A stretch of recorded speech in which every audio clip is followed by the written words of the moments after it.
Searching for references and inspiration is such a vital part of a visualization workflow, regardless if you're already a pro or just starting out. And if I were to give you one tip to make you a better visualizer, to make you tell better stories with renderings, I would say learn from high-end architectural visualization studios. In this video, I want to share a list of 23 amazing visualization studios that you can learn from. This video is a guide that you can always refer back to, a ton of really good websites to get inspired, and the idea came after I launched my new D5 course, and there's a specific lesson about references. And I asked the students to comment their favorite ArcViz studio, and then I also opened a question box on Instagram for more recommendations. So with the ones I believe are mandatory checking out, plus the curation of the suggestions I got, and in no particular order, let's get into the references. And then if I missed a studio or an artist that should have been mentioned here, be sure to comment down below. Now, when putting together this list, I noticed some similarities between the studios, characteristics or aesthetic, if you will. All of them go for realism, sure, but there are some variants. So with my interpretation of this, I've grouped them into 3 categories. Let's start with what I'm calling cinematic, stylized, or even artistic. Like Artifactory Lab has fantastic results with the cinematic feel to it. Notice how they use a lot of vertical aspect ratios and take advantage of a proper foreground to make you feel in place. And when they add people, which is not common, they come blurred if it was taken from a photo, and people are definitely not the focus of the image, but are here to give a sense of scale. As you'll see, some of the references I'm calling cinematic or stylized, it has this low contrast feel to it, which is not flat at all. It still gets to bring a lot of depth to the image. And an interesting point here is that they've got image, film, and VR division on the studio, so you can check all of that out. Now, Seki Smith is absolutely fantastic. Each image here is a masterpiece, and honestly, I could say this for pretty much every one of the featured studios here. But on this one, there's a lot of texture in each one of the images. Plus, the people placement is impeccable, which tells me that there's a lot of post-production with Photoshop and they know what they're doing. Next, Filippo Bolognese Images, one of my favorite studios to learn from lately. Everything is done to pixel perfection. The images have this unique identity. It's sort of a dreamy look, if you will. Notice how there are no repeating elements, textures, vegetation, architectural elements. Repeating elements often give away that it's a computer-generated image, which is not necessarily bad, but can draw your eyes to it unintentionally. Here, there isn't any of that.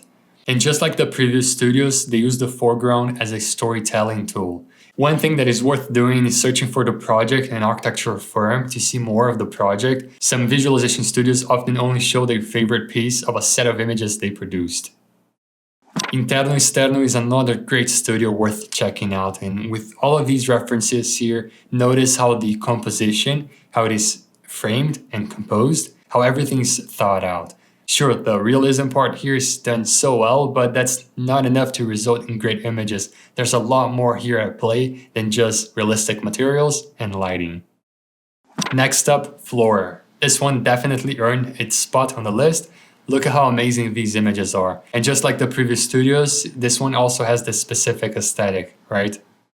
Haze Vist has this dramatic look where I feel it mixes realism with an artistic approach. Fantastic results. And I don't know if this is a website layout thing or a studio preference, but notice how all of the images are square aspect ratios. I wonder if there's a reason behind this choice.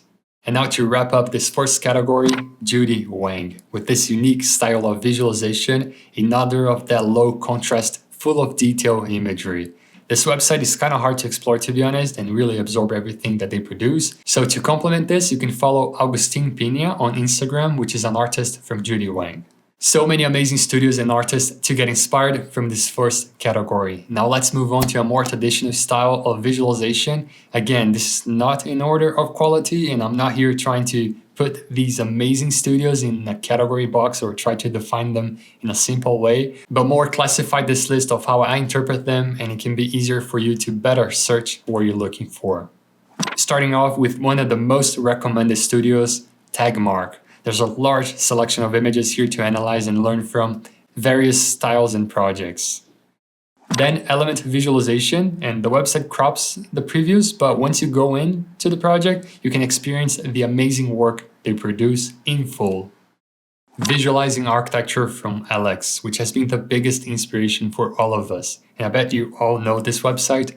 It's full of incredible tutorials on post-production, and even though it's been so long since he last posted, it's still a must visit. Alex is now part of Design Distill, so if you liked his work in the past, definitely recommend checking this one out.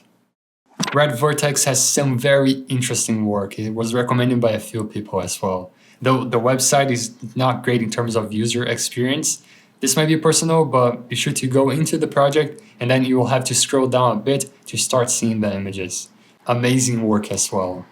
Luxagon has some super impactful images. It appears that they are more render focused in some of these images. And what's even cooler here is the concept design area, which feels straight out of movies.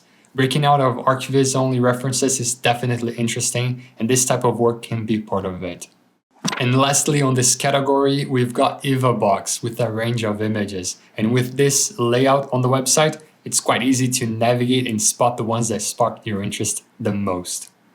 Now we enter a category that I'm calling pure realism. And as I mentioned, every one of the studios I'm listing here aims for realism and have distinct renderings, post-production, matte painting, and other skills.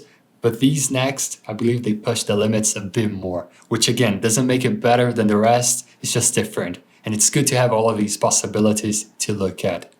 First up, the most non-studio, I guess, Mirror. The level of control that they have over this visual process is out of this world. They rarely place people, but when they do, it's very intentional. But beyond the insane level of realism when you cannot really tell if it's a 3D environment, what strikes me the most here is the unique camera angles and compositions. Mostly vertical images with a lot of foreground, and there's a lot of depth to the images. And well, we could spend hours checking out the details here, but let's move on. Brick Visual, another fantastic source of inspiration. Notice how the insertion of the projects is always impeccable, and it's something most of these high-end ArcViz studios that I'm listing do, which is almost like becoming a photographer, you know? Document the site in such a detail, often even work with actual local photographers to have some site photos taken from the point of view that they will likely visualize the unbuilt design. I'm going to talk more about this at the end of the video, but for a typical architecture studio, architect, or even a freelance ArcViz, this workflow can be out of reach. Still, it's great to see some of these more advanced techniques in action and possibly how we can incorporate some of that to our reality. Now, Black House is a visualization studio that produces some epic visuals. Highly recommend checking it out as well. And what's interesting here is that they also work on conceptual interiors. And there's a very well-produced reel that you can watch, which is not something you find often in ArcViz studios. Next up, Engram. Another unbelievable set of renderings. Notice again the vertical aspect ratio. Not that you should always stick to vertical, but I see too many new students doing only the typical 16:9 aspect ratio. So this is to open your minds on that. Also notice that unlike the first category, there's no style that binds them together, but they feel like individual photos that were taken. Look at the unique camera positions and how that makes the image stand out here, where in some occasions the golden rule of the straight vertical lines is even broken, which gives some sort of motive to this photo to have happened. Playtime is also one of the most known ones. It's always had a spot on my list, and besides the absurd quality, of course, I love the storytelling of each piece. There's always something extra on the images. The architecture is obviously the main focus, but then you always have something going on that isn't just a generic populated scene, and that draws you in. Aesthetica Studio is a new one to me. It was recommended by a few of you, and I got instantly hooked on their production. I'd say that it has a good variety of images, some with these pure realism feel to it, and others more of a traditional ArcViz approach. Now, Indie Visual is another great studio, and some of the urban insertions have really caught my eye. A bit of that whole photography workflow I mentioned, especially using the existing foreground and framing the building in a way that blends with the existing surroundings. Now going into the last part of this incredible list, Beauty and the Bit has some breathtaking compositions, and you might have noticed that these pure realism studios often don't place people and create more of a mysterious atmosphere. This studio here uses human figures a little bit more, and they do it very well. And the animation part of the website is quite interesting as well. It's worth exploring more of it. And then lastly, on this category, but definitely not least, Lucid Dreams, which you can see delivers some incredible imagery. And you can explore even their shop area to know more about their workflow. For example, they use Cinema 4D and all of these files, and I imagine that their typical visualization process as well has very little to none post-production, which gets me to my final thoughts. All of these studios are amazing sources of inspiration, but remember that it's a studio, it's a team full of people dedicated to producing what you saw. So if you're an architect or an architecture student, don't feel pressured in comparing yourself to this. It's not fair and, well, not right, to be honest. I truly believe that architects need to be able to represent their ideas and communicate them in the best way possible, and that includes visualizing an unbuilt design. But along with these specific tasks, as architects, urban planners, landscape designers, you'll be handling a lot more than just visualizing. Same thing for a freelance ArchViz artist or a studio.